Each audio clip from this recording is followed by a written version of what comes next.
আমরা আরো শুকরিয়া আদায় করি আল্লাহ পাক আমাদেরকে যাদেরকে সামর্থ্য দিয়েছেন।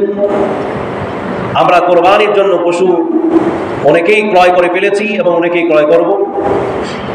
আল্লাহ পাক যে আমাদেরকে সামর্থ্য দান করেছেন, আবারও আমরা শুকরিয়া আদায় করি আলহামদুলিল্লাহ।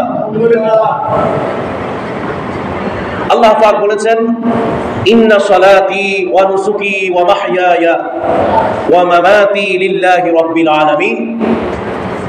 বান্দা, তুমি এইভাবে আমার কাছে তুমি বলো, নিশ্চয় আমার নামাজ, আমার কোরবানি, আমার হায়াত, আমার মৌত এই পৃথিবীর মালিক যিনি, সেই প্রভুর জন্য আমি নিবেদিত করে দিলাম। এই বিধানটি আল্লাহ পাক আমাদের জন্য করেছেন।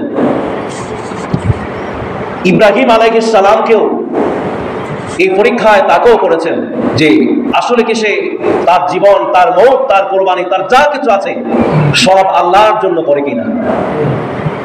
তখন তিনি সত্যি সত্যি তার ছেলে, তার সন্তান নবী ইসমাইল আলাইহিস সালামকে জবাই করার জন্য মিনার প্রান্তরে, মিনার ময়দানে ছুরি আর রশি নিয়ে তাকে জবাই করার জন্য সেখানে নিয়ে গিয়েছিলেন এবং জবাই শুরুও করে দিয়েছেন।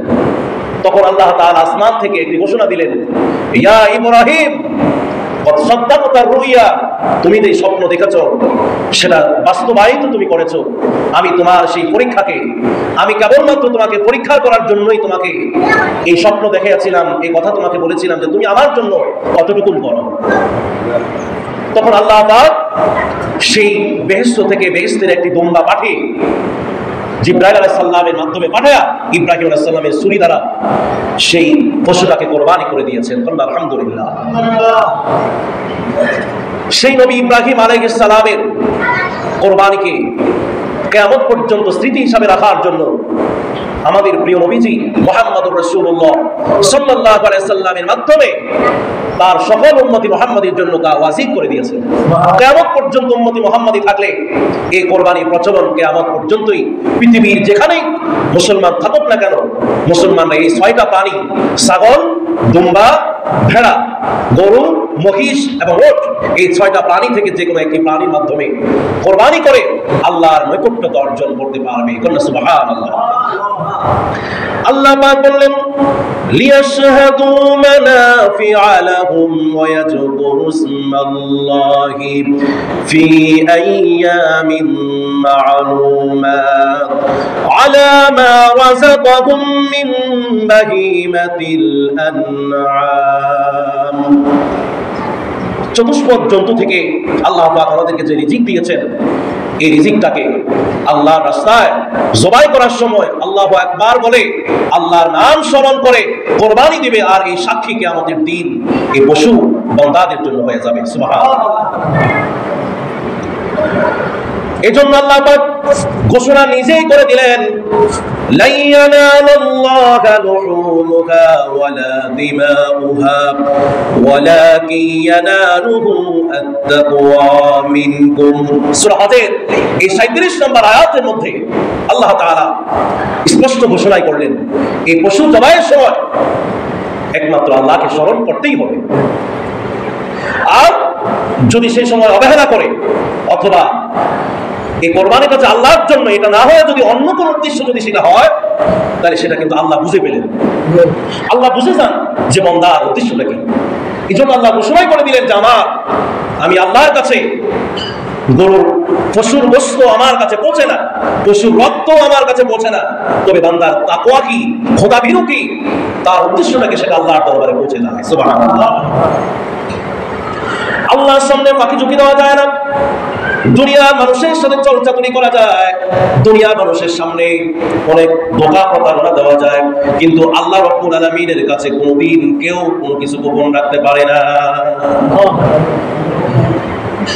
দেখো, আমরা সবাই এই আল্লাহর বিধানকে পালন করার জন্য আগামীকাল আমরা ঈদগাহে সকলে এসে ঈদের নামাজ পড়ে আল্লাহর কাছে ক্ষমা প্রার্থনা চেয়ে আমরা আমাদের বাড়িতে চলে যাব, আর পশু জবাইয়ের মাধ্যমে আমরা আল্লাহ পাকের সন্তুষ্টি আমরা চাইব ইনশাআল্লাহ।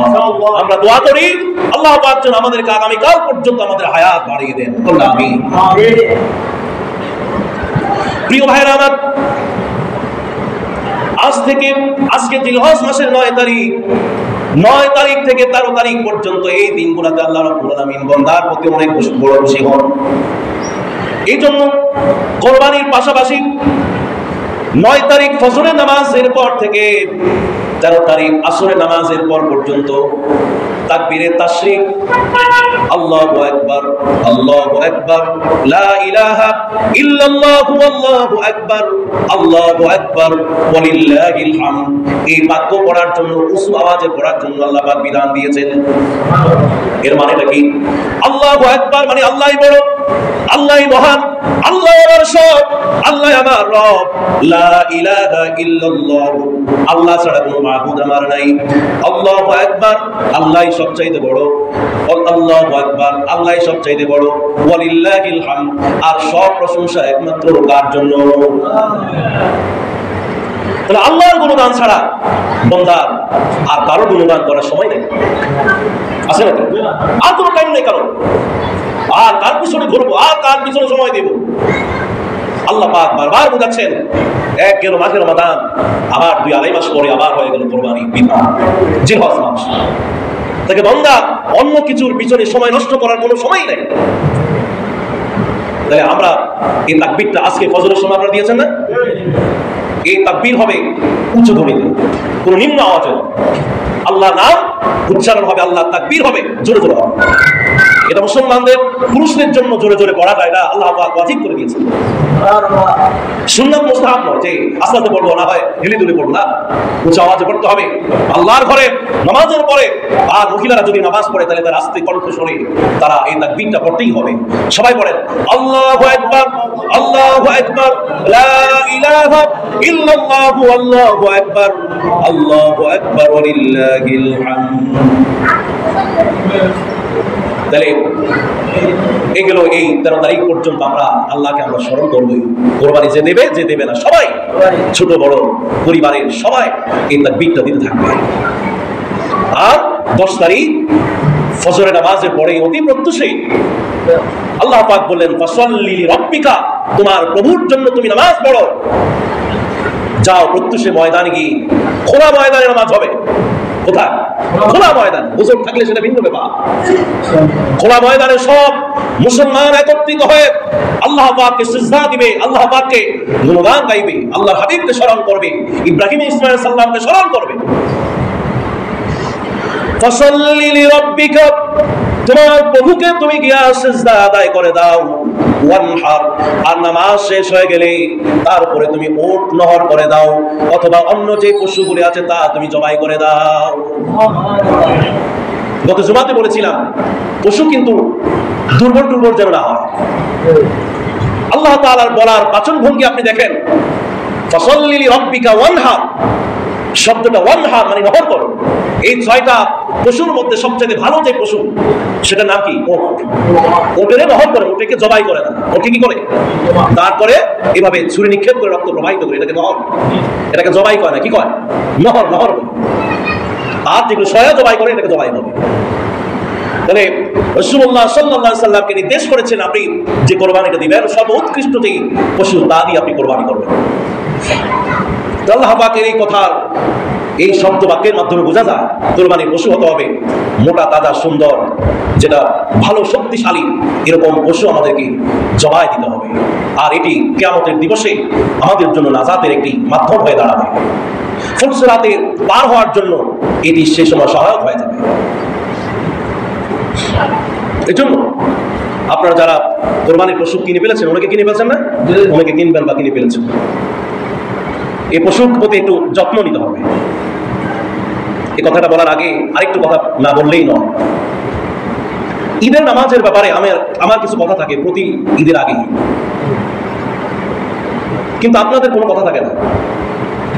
না পাই জুমার দিন আপনাদেরকে, না পাই ঈদের দিন। এটা বড় দুঃখের ব্যাপার। এই যে এই মানুষগুলো কি আজকে জুমার নামাজ পড়বে? আরো পড়বে না? আরো প্রায় 4 থেকে 5 গুণ মানুষ আসবে। এই মানুষগুলো কানের মধ্যে কে পৌঁছাবে আমি জানি না।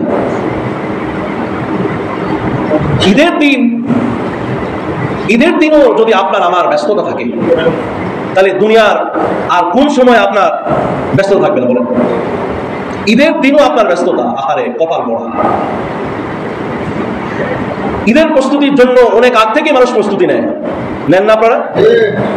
নেওয়ার পরে তাহলে যে মূল কার্যক্রম, মূল কাজ, এই মূল কাজের সময় আপনাকে পাওয়া যায় না। তাহলে এই 1 মাস 2 মাস আপনি প্রস্তুতি নিলেন, তাইলে আপনার কাজটা করবেন নাকি?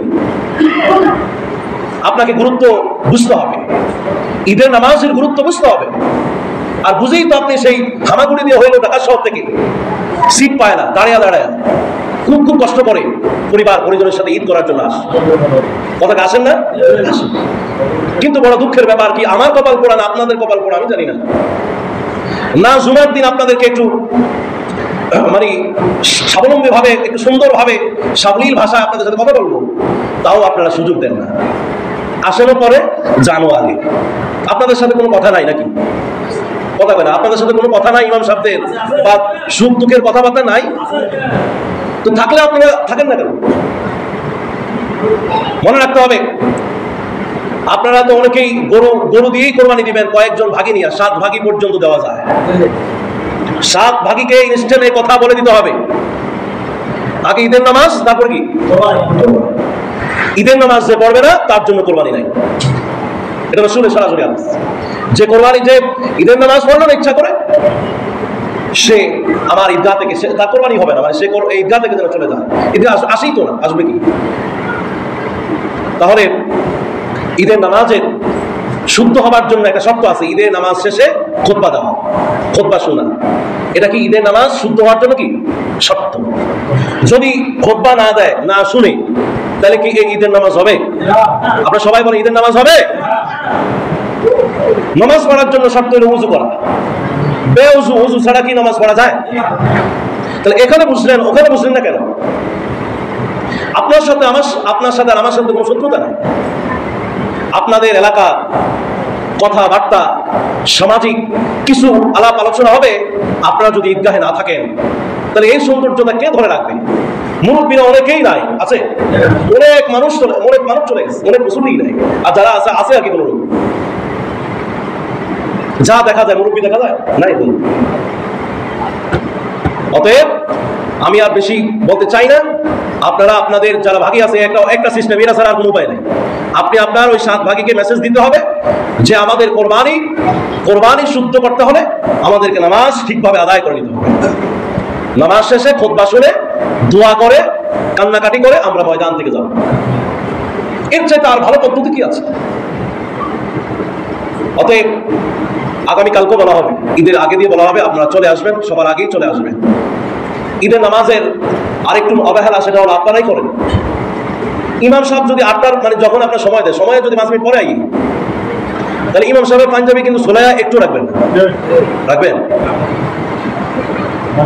সবাই আমার একত্রিত হয়ে কেন ইমাম সাহেব স্লোগান শুরু হয়ে দেবে? আপনার বিরুদ্ধে তো স্লোগান দিতে পারলাম না, ঘটনাটা কি? আপনি এমন কাজ, আপনি এত অলস কেন? মুসলমান কি অলস হয়? মুসলমান সবসময় সজাগ থাকে। ঘুম থেকে উঠতে হবে সে ফজরের আগে। আবার কোনো মুসলমান রাতের আধারেই উঠে থাকে, জাগনা থাকে মুসলমান, সজাগ থাকে মুসলমান থাকে। আর এই মুসলমান সব ঘুমের মধ্যেই থাকে তারা। এই জন্য ঈদের নামাজের ব্যাপারে সজাগ হন। ঈদের নামাজের ব্যাপারে যেরকম অবহেলাটুকু করেন, আগামী কয়েক বছর ঈদের নামাজই থাকবো। ছোট্ট বলাবেন যে এগুলো কিসের ঈদের নামাজ? আমরা তো দেখি না ঈদের নামাজ কি। এই জন্য ওই অভিশাপ পাওয়ার আগে নিজেরা এই ইসলামিক কালচারগুলোকে, সাংস্কৃতিক কালচারগুলোকে আমরা মজবুত ভাবে আঁকড়ে ধরি। খবরদার এই ইসলামের সাংস্কৃতিক অনুষ্ঠান করতে গিয়ে যেন বিধর্মী কোনো কিছু না ঢুকে পড়ে, সেদিকেও খেয়াল রাখতে হবে। যখন গরু জবাই হবে, জবাইয়ের সময় সবাই উপস্থিত থাকবেন। সে পশু যদি মহিলার পক্ষ থেকে দেয়, মহিলা যদি থাকে আড়ালের মধ্যে থাকবে। আর জবাই যদি নিজে দিতে পারেন, দিয়ে ফেলবেন। এটা সহজ ব্যাপার, এটা দোয়া করলে মুখস্থ পারলেই চলে। ইন্নী ওয়াজ্জাহতু ওয়াজহিয়া লিল্লাযী ফাতারাস সামাওয়াতি ওয়াল আরদ হানিফান ওয়া মা আনা মিনাল মুশরিকিন ইন্না সলাতি ওয়া নুসুকি ওয়া মাহইয়ায়া ওয়া মামাতি লিল্লাহি রাব্বিল আলামিন লা শারীকা লাহু ওয়া বিযালিকা উমিরতু আনা মিনাল মুসলিমিন আল্লাহুম্মা মিনকা ওয়া লাকা। এরপরে বলবো আল্লাহুম্মা তাকাব্বাল মিন, যারা কোরবানি দিবে তার নাম, তার বাপের নাম, তার নাম, তার বাপের নাম, এভাবে দিয়ে লাস্টে বলবে কামা তাকাব্বালতা মিন হাবিবিকা মুহাম্মদ ওয়া খালিলিকা ইব্রাহিম আলাইহিস সালাম। যেভাবে মুহাম্মদ সাল্লাল্লাহু আলাইহি ওয়াসাল্লামের কোরবানি কবুল করেছেন, যেভাবে ইব্রাহিম আলাইহিস সালামের কোরবানি কবুল করেছেন, আমাদের এই কোরবানিটাকে এইভাবে কবুল করে নেন। সোজা, এগুলো সোজা দোয়া। জবাই নিজেরা করার জন্য চেষ্টা করবেন কসাই দিয়ে। অনেকে কসাইয়ের মাধ্যমে আনে, এই বিসমিল্লাহকে পড়ুক আর না পড়ুক, পারে কি পারে না সেদিকে তার কোনো খেয়াল থাকে না। অমুসলিম দিয়ে কোনো পশু জবাই করাই যাবে না, বিসমিল্লাহ করতেই হবে। আর যদি জবাইয়ের সময় প্রথমে যে শুরু করে, এরপরে যদি আবার আরেকজনও যদি আবার জবাই দেয়, তাহলে উভয়জনে বিসমিল্লাহ করতেই হবে। রগ 4টা, এর মধ্যে মোটা রগ একটা আছে শ্বাসনালী, ওটাকে জবাই করতে হবে। আবার খাদ্যনালী আছে, সাহারগ আছে, এরকম 4টা রগ, কমপক্ষে 3টা রগ জবাই দিতেই হবে। তবে পশুর সাথে আপনারা খুব ভালো ব্যবহার করতে হবে। সে পশু, যার কারণে তার উপরে কোরবানিটাকে ওয়াজিব করে দিয়েছে। এর জন্য প্রাণীকে অহেতুক কোনো কষ্ট দেওয়া যাবে না। প্রাণীকে ধরে টেনে হেসড়ে পালায়া এরপর অন্যদিকে নিয়ে যাওয়া, মাথা ওইভাবে ঘুরানো, এইভাবে এই আচরণটুকুন পশুর সাথে করবেন না। প্রাণীকে শোয়া, তারপরে ছুরি ধার দেওয়া, তারপর যে ছুরিটা ভোতা, যে ছুরিটা চলে না, এরকম ছুরি দিয়া আপনি জবাই করবেন না। কঠোরতা করা যাবে না, একেবারে এমনভাবেই জবাই দিয়েছে মাথায় পালাই দেবে, এরকম যেন না হয়। তারপরে প্রাণ যাওয়ার আগেই খালানো, চামড়া খালানো, এই কাজটুকুন করবেন না। একেবারে নিস্তেজ হয়ে গেলে তারপরে আপনারা কাজটুকুন করবেন। এই পশুটাকে গোসল দেবেন সকালবেলা, পশুটাকে একটু পানি খাওয়াবেন।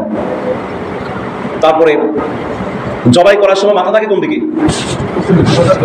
দক্ষিণ দিকে থাকে, হ্যাঁ, পা থাকে কোন দিকে? এইভাবে আপনারা সেই পশুটাকে জবাই দিবেন। গোস্ত কি করবেন? গোস্ত ফ্রিজ কি নতুন করে কিনে হয়েছে আবার?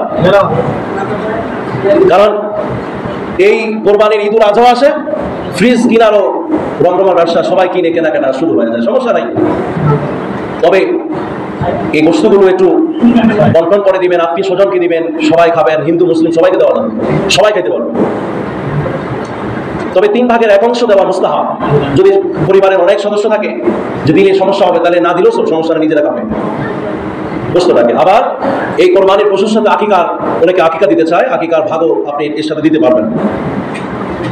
ওজন করার সময় কিন্তু ঠিকঠাক ভাবে দেখবেন। এগুলি আপনারা জানেন, এই কাজগুলো আপনারা করবেন।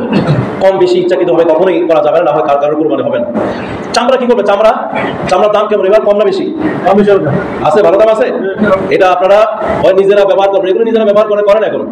এগুলি আপনারা মানে গরিবদেরকে দিয়ে দিবেন। রশিটাও নিজেরা ব্যবহার করবেন, এটাও দিয়ে দিতে হবে। জি। তারপরে যদি নিজেরা ব্যবহার করতে চায় পারবে, জুতা বানায়, ব্যাগ বানায়, ইত্যাদি পারবে।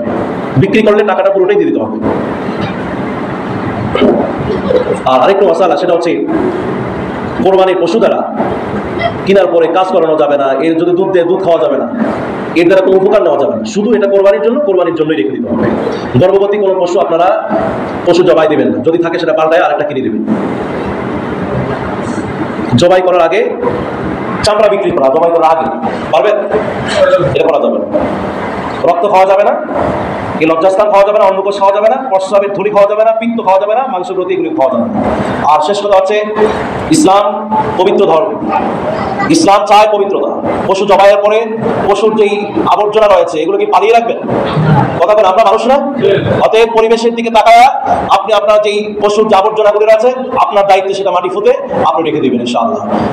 আমাদের দ্বারা কারোর যাতে কোনো ক্ষতি না হয় সেদিকে চেষ্টা করবেন। আল্লাহ পাকের কাছে সর্বশেষ দোয়া করি, আল্লাহ পাক যেন আমাদের আগামীকালকে কোরবানিকে কবুল করে নেন।